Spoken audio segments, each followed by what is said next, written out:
आपके मन में प्रश्न उठ रहा होगा कि अनपढ़ लोग तो ये सारे गामा पादा नीसा सारे सागा रेगा रेमा गामा गापा ये कुछ भी नहीं जानते हैं, फिर वो इतना अच्छा हारमोनियम क्यों बजा लेते हैं। वो किसी भी स्वर पर उंगली रखकर अपनी आवाज को ऊपर नीचे लगाते हैं। जैसे उनको सारे गामा पता नहीं है, लेकिन वो आ ओ ये आवाज ऊंची हो गई, ओ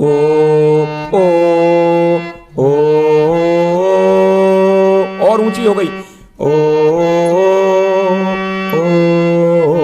नीचे चली गई आवाज। साथियों, मैं रामबाबू पटेल तेल से। बहुत से लोगों का प्रश्न है कि सारे गामा से गाना कैसे सीखेंगे, अनपढ़ हारमोनियम कैसे सीख जाते हैं।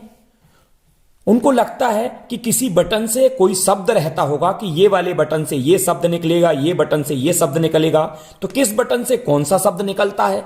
ये सारे कंफ्यूजन आज आपके दूर होने वाले हैं, इसलिए पूरा वीडियो आप ध्यान से देखें और हर बात को अच्छे से समझें। आप याद कीजिए कि आप हिंदी भाषा और अंग्रेजी भाषा को कैसे पढ़ना सीखे थे। आप कहते थे आ अनार का, आ आम का, ई इमली का, ई ईक का, उल्लू का, ऊन का, एड़ी का, अयनक का, ओखली का, उरत का, मंगूर का, आहा। लेकिन इस तरीके से अगर आप जीवन भर भी कहते रहते तो आप हिंदी पढ़ना नहीं सीख सकते थे। आपको आपके टीचर ने बताया था कि अ ये छोटा आ है, आ, ई, उ, ए, ऐ, ओ, औ, आहा। आप इसका साउंड पहचान रहे थे, तो साउंड पर आपको ध्यान देना है। ये अक्षर का नाम आ है। आ अनार का ऐसा कहते रहेंगे तो आप कभी भी पढ़ना नहीं सीख पाएंगे। का से कबूतर भी होता है, का से कलम भी होता है, लेकिन इस अक्षर का जो साउंड है वो क है, क। अगर आप का कबूतर का कलम का ऐसे करते रहेंगे तो कभी भी हिंदी पढ़ना नहीं सीखते। क इस अक्षर को आप खा खरगोश का, खा खाना का, लेकिन इस अक्षर का साउंड है ख। गा गणेश का, गा गमला का, लेकिन इस अक्षर का साउंड है ग। घा घड़ी का, घा घर का, लेकिन इस अक्षर का साउंड है घ। तो आप साउंड पहचानने पर विशेष जोर देते हैं। घ चा चम्मच का, चा चाची का, ऐसा करेंगे तो आप हिंदी पढ़ना नहीं सीखते। जब आप अक्षर को पढ़ते हैं तो इसका साउंड बोलते हैं च। तो आपको साउंड पहचानना है। बी है ये, लेकिन इसका साउंड है बा। ये डी है, लेकिन इसका साउंड है डा। ये एफ है, लेकिन इसका साउंड है फा। एच है, लेकिन इसका साउंड है हा। तो आपको इनके साउंड पहचानना रहता है। बस संगीत का भी यही नियम है। कुछ लोगों को संगीत सीखते 4 वर्ष हो गए हैं, लेकिन अभी तक मन से गीत निकालना नहीं आता। सारे गामा पाधा नीसा करते रहते हैं, लेकिन गीत निकालना नहीं आ रहा है। सारे गामा बजा लेते हैं, गाना मन से नहीं निकाल पाता हूं। आप क्या कर रहे हैं, आप उन अक्षरों को का कबूतर का, खा खरगोश का, गा गणेश का, आप सारे गामा पाधा नीसा ऐसे रट रहे हैं। उनको पहचान के लिए उनके नाम सारे गामा पाधानी रख दिए गए हैं, लेकिन सा से ऊंचा साउंड रे का है, रे से ऊंचा साउंड गा का है, गा से ऊंचा साउंड माँ का, माँ से ऊंचा साउंड पा का, पा से ऊंचा साउंड धा का, धा से ऊंचा साउंड नी का। इसको हम हारमोनियम पर समझेंगे। सारे गामा पाधानी अगर आपको नहीं भी आता है, अगर आप बिल्कुल अनपढ़ भी हैं, तब भी संगीत सीख सकते हैं। सबसे पहले बात करते हैं कि सारे गामा पाधानी सा से गीत या भजन कैसे निकलेगा। आपको बता दिया जाता है कि ये सारे गामा पाधानी सा है, ये सा है, सा।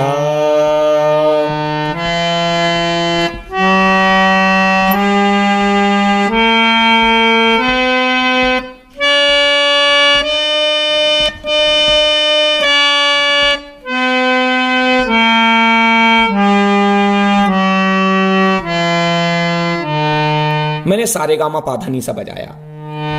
आप सारे गामा पाधानी सा रटते रहते हैं, अलग अलग तरीके से पलटे भी करते रहते हैं, अलंकार भी करते रहते हैं और कहते हैं हमें गीत निकालना नहीं आया।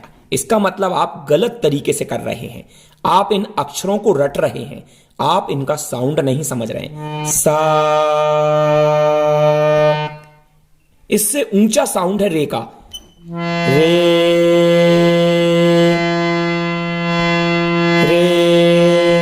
सा, रे सा। देखिए सा का साउंड रे से नीचा है, सा रे रे सा। आपको ये साउंड समझना है, इस साउंड की ऊंचाई कितनी है। सा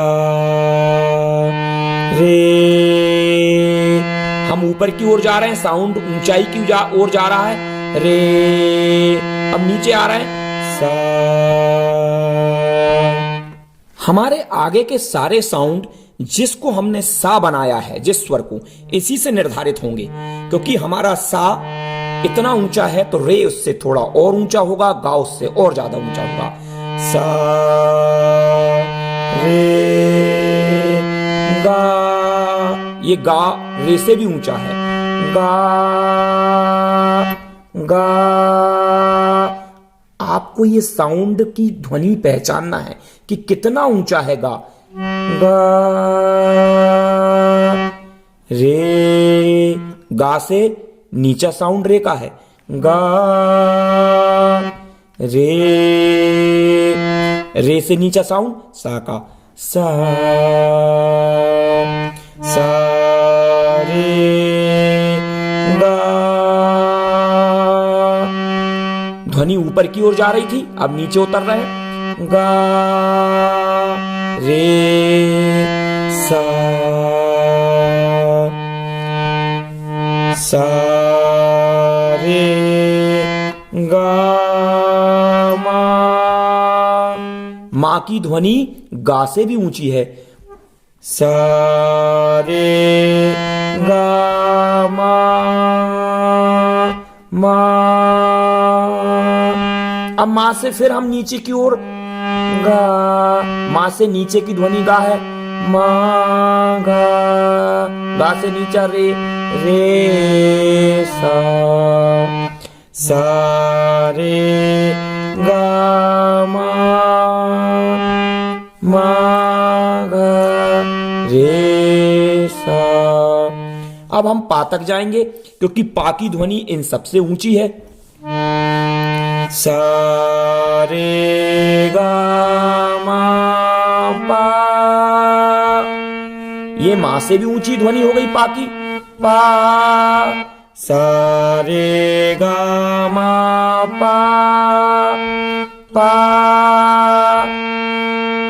मां उससे नीचा हो जाएगा। मा गा रे सा। अब धा तक जाएंगे। सा रे गा मा पा धा। धा की ध्वनि पा से भी ऊंची है। धा सा रे गा मा पा धा धा। नीचे आएंगे। धा पा मा गा रे सा। आप ध्वनि पर ध्यान दीजिए, आवाज ऊपर की ओर जा रही है, क्योंकि जब हम कोई भजन या गीत को सुनते हैं तो उसमें भी आवाज कभी ऊपर की ओर जाती है, कभी नीचे की ओर आती है। तो इन स्वरों को हमको इनके नाम के आधार पर ना समझ के इसके साउंड के आधार पर समझना है कि सा रे गा मा पा धा नी का साउंड सा से कितना ऊंचा है ये आपको समझना है। सा रे गा मा पा धा नी सा।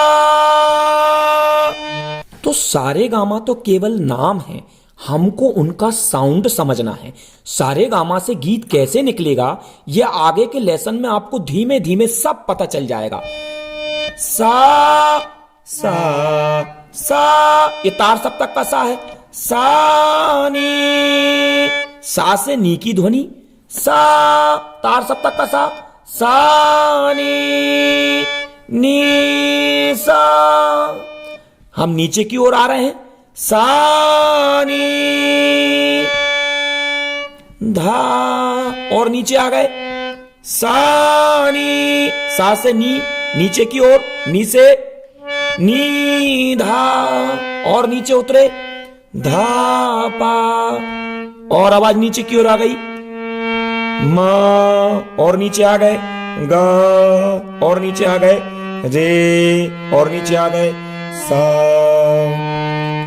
इधर जाएंगे तो आवाज ऊपर की ओर जाएगी, सा रे गा मा पा धा नी सा।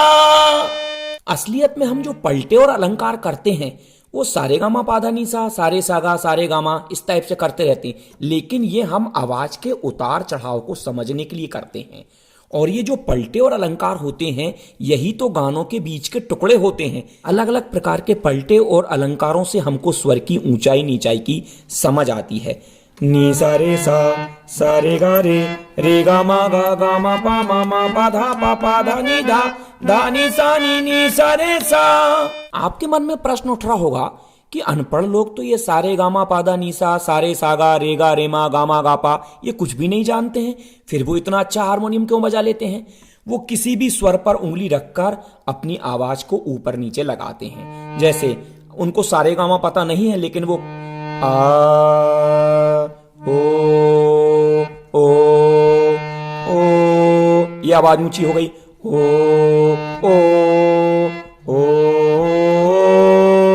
और ऊंची हो गई, नीचे चली गई आवाज,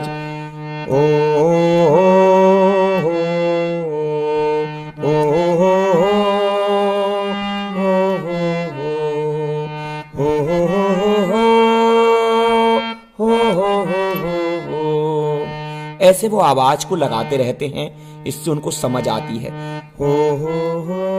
ऊपर जा रही है आवाज, और ऊपर जा रही, नीचे आ रहे, और नीचे आ गए, और नीचे, और नीचे, और भी नीचे जाऊंगा तो, और नीचे जाऊं, ऊपर आ रहा हूं, और ऊपर जा रहा हूं,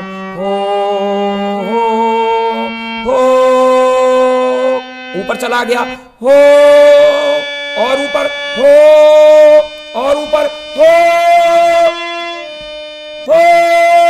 ऊपर, और ऊपर, नीचे आओ,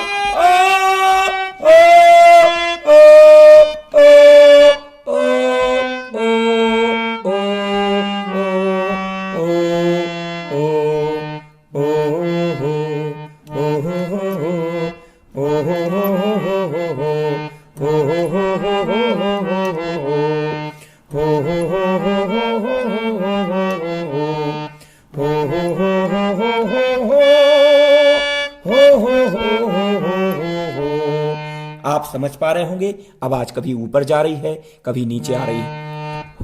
हो नीचे आवाज है, हो।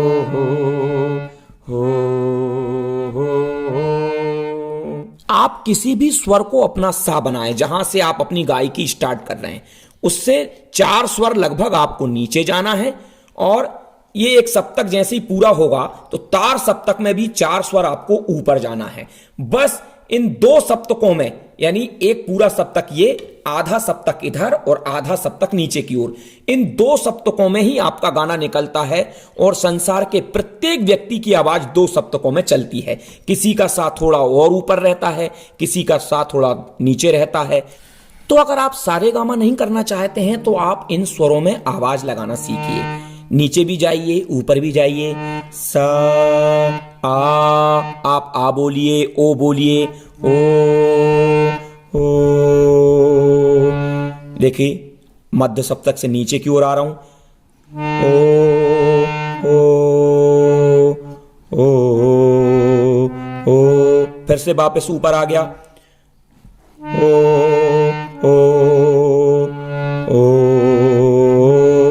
इधर आवाज ऊपर की ओर आ रही है, ओ। नीचे जा रही है आवाज, ओ।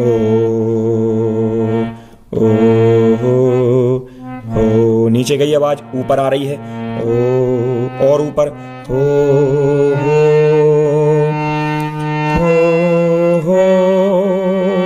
ऊपर आ रही है आवाज, ओ।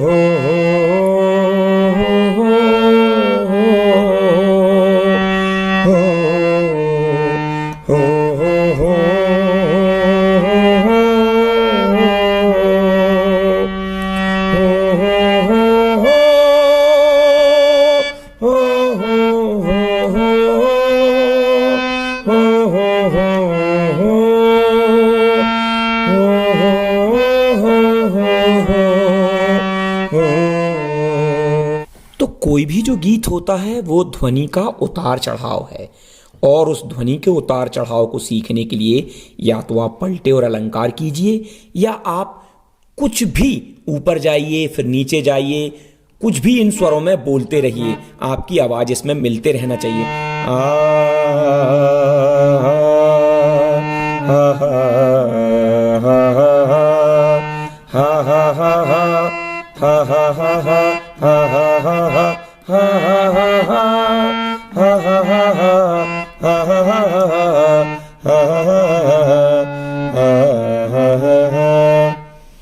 हूं करिए।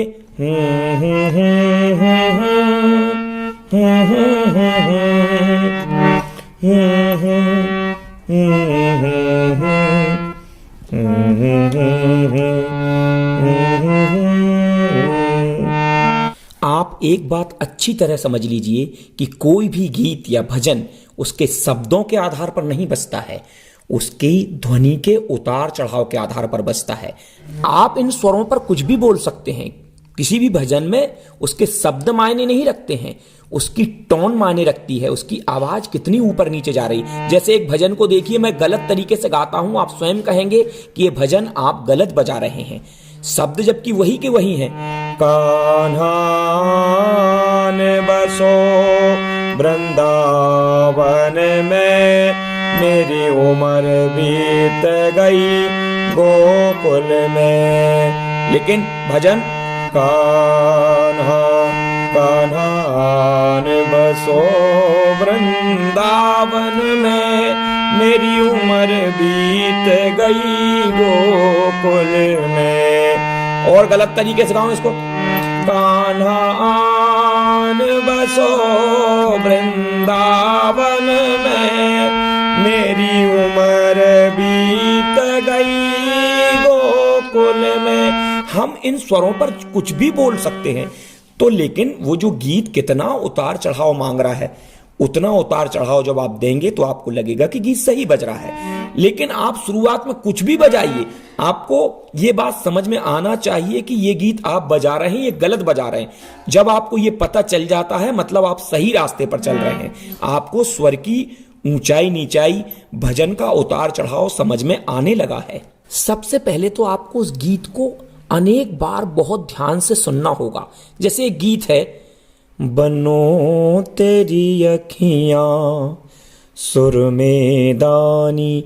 आप इसको शब्दों के आधार पर ना गाकर इसको गुनगुनाइए, इसको हुंकार में करिए, गुनगुनाइए। ना ना ना ना ना ना ना ना ना ना।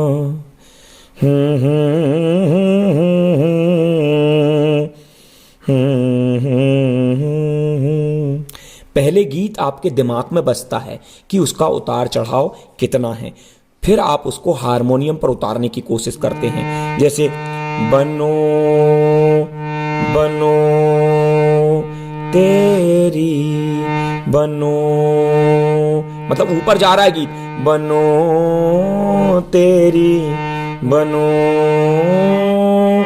बनो तेरी। नीचे आ रहे हैं आप, बनो तेरी, नीचे आ रहा है तेरी अखियां, और नीचे आ गए, और नीचे आएंगे सुर में, और नीचे दानी, और ऊपर आ गए दानी। बनो, जब हम रास्ता पहचान गए हैं कि बनो तेरी अखियां सुर में दानी, तो अब इसको हम बार बार बजाएंगे क्योंकि रूट तो हमें पता चल गया कि बनो तेरी अखियां सुर में दानी, बनो तेरी अखियां सुर में दानी। बार बार बजाइए आप। आहा, इसका टोन हमें समझना है, क्योंकि बन्नो तेरी अखियां सुर में दानी शब्द मायने नहीं रख रहे हैं, क्योंकि हम कुछ भी बजा देंगे नहीं तो। बनो तेरी अखियां सुर में दानी, बनो तेरी अखियां सुर में दानी। हमको उसका टोन समझना है। बनो तेरी अखियां सुर में दानी। अब जो गीत है वो अब और ऊपर जा रहा है। बनो तेरा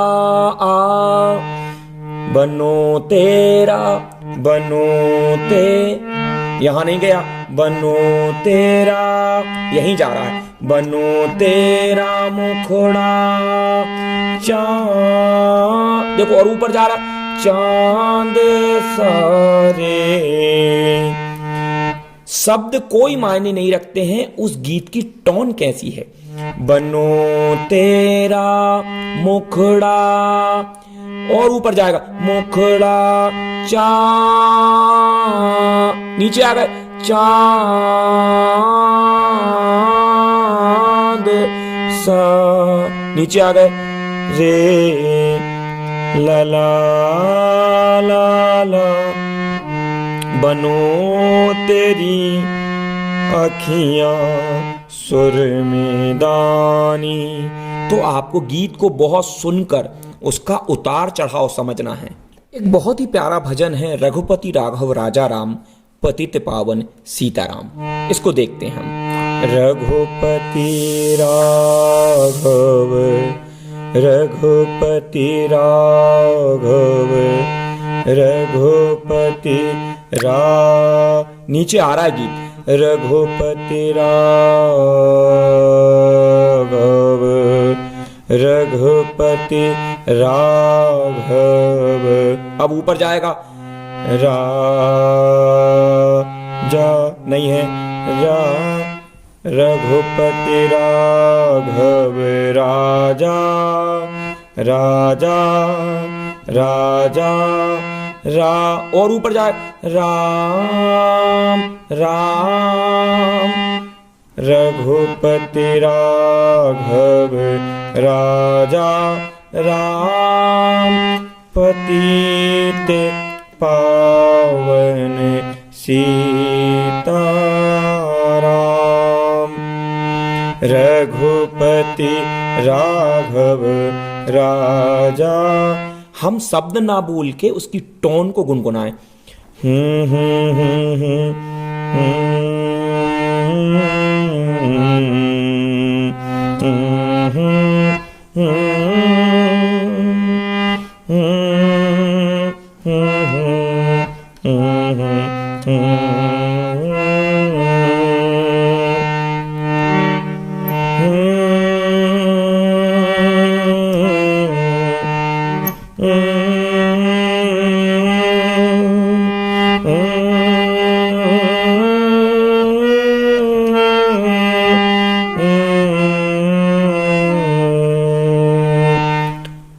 बटनों से शुरुआत कीजिए, केवल 3 बटनों में कुछ भी निकालिए। ये सा रे गा 3 बटने हैं ये।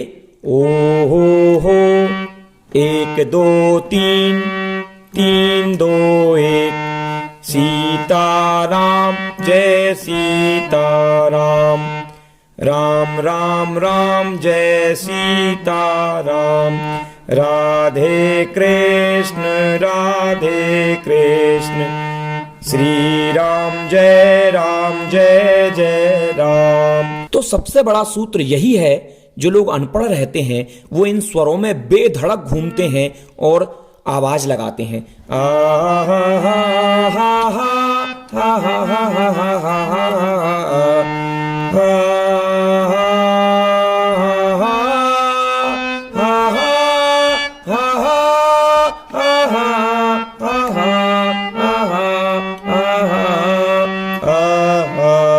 तो आपको केवल स्वर का उतार चढ़ाव समझना है, क्योंकि जो गीत होते हैं, जो भजन होते हैं, वो केवल अपनी आवाज के उतार चढ़ाव के आधार पर निकाले जाते हैं, उनके शब्दों के आधार पर नहीं। आपको स्वर की ऊंचाई नीचाई समझना है।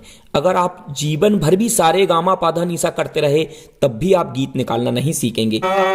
रे गा रे मा गा मा गा पा ऐसे करते रहेंगे, लेकिन आपको समझना है कि सारे सा गा रे गा रे मा, कि रे से माँ की दूरी कितनी, रे मा सा गा रे पा, ये ऊंचाई कितनी है, कितना हम नीचे आ रहे हैं। मा गा गा रे सा।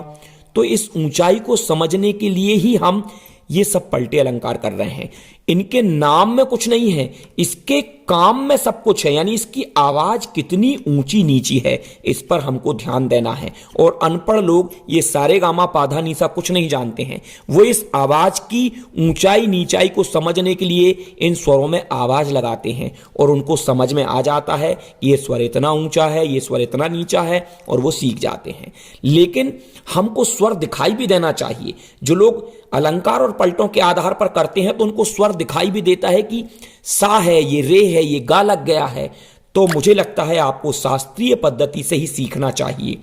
तो आप तीनों बात अच्छे से समझ गए होंगे कि सारे गामा पाधा निसा से कैसे गीत निकलता है, अनपढ़ लोग कैसे सीख जाते हैं, और कोई भी भजन या गीत शब्दों के आधार पर ना निकलकर उसकी आवाज कितनी ऊंची है, कितना ऊंचा नीचा वो भजन जा रहा है, उसके आधार पर निकलता है। तो साथियों, रामबाबू पटेल तेलसिर यूट्यूब चैनल को आप सब्सक्राइब कर लीजिए, मेरे फेसबुक पेज रामबाबू पटेल तेलसिर पेज को फॉलो कर लीजिए, और ज़्यादा से ज़्यादा लोगों को ये वीडियो शेयर कर दें और वीडियो पर एक लाइक जरूर कर दें। फिर मिलेंगे अगले वीडियो के साथ।